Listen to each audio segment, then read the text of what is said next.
SIAM से एक दिन कबल और ईद के दिन हम एक जैसे होते हैं, तो फिर एक महीना इतनी तवील मेहनत की और मुशक्कत उठाई, भूख और प्यास काटी, तो फिर क्या फायदा हुआ। आप एक डॉक्टर के पास जाते हैं और उससे दवाई लेते हैं और महीना भर उसको इस्तेमाल करते हैं और महीने के बाद आप टेस्ट करवाते हैं तो जहां थी बीमारी वहां की वहां रही।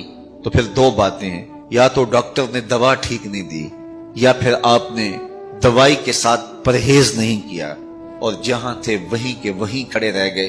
तो डॉक्टर के पास दोबारा जाएंगे तो वो कहेगा जनाब इस बीमारी से निजात तो एक महीने के कोर्स से हो जाता था, तो आपको आराम क्यों नहीं आया, आपने परहेज नहीं किया। तो आप उसको कहेंगे जनाब दोबारा मुझे एक कोर्स और करवा दे, लेकिन परहेज मैंने फिर भी नहीं करना। तो डॉक्टर कहेगा कि नहीं जनाब छुट्टी करो, अगर दवाई लेनी है तो उसके साथ जो एहतियाती तदाबीर मैं बताऊंगा उनको इख्तियार करना होगा। लेकिन अगर कोई शख्स फिर दूसरा महीना खाता है और एहतियाती तदाबीर इख्तियार नहीं करता और फिर डॉक्टर के पास जा कहता जनाब आराम नहीं आया, तो डॉक्टर फिर उसको कहे चलो दोबारा ले लो, तो वो तीसरे महीने भी खाए, चौथे महीने भी खाए, सारी जिंदगी भी खाता रहे, एहतियाती तदाबीर नहीं करेगा तो जहां सेहत थी वहीं की वहीं रहेगी। माह सियाम आया, पूरा महीना दवाई ली और ईद के दिन जब टेस्ट करवाया तो जहां थे वहीं खड़े थे। या तो फिर दवाई ठीक नहीं है, मेरे रब की दवाई किस तरह ठीक नहीं हो सकती।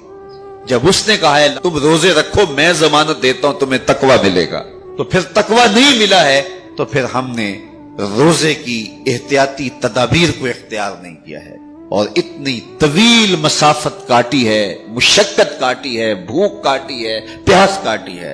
लेकिन अगले साल हम फिर आए, हम फिर उसी तरह वो मुशक्कत काटने लगे। 40 साल 45 साल 50 साल हो गए रोजे रखते।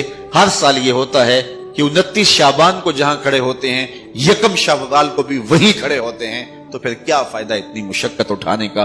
तो माह सियाम जिंदगी में हमें एक बार मिला है, एक बार जरा इसको एहतियाती तदाबीर के साथ गुजार के देखिए तो आप देखेंगे कि ये रोजा किस तरह मन के अंदर रोशनियां डाल देता है और किस कदर तकवे का नूर नसीब होता है। तो जिंदगी में इस माह नूर, माह सियाम रमजानुल मुबारक को पूरी एहतियात के साथ और जो बताए गए उसूल व ज़वाबित है उनके साथ गुजारिए।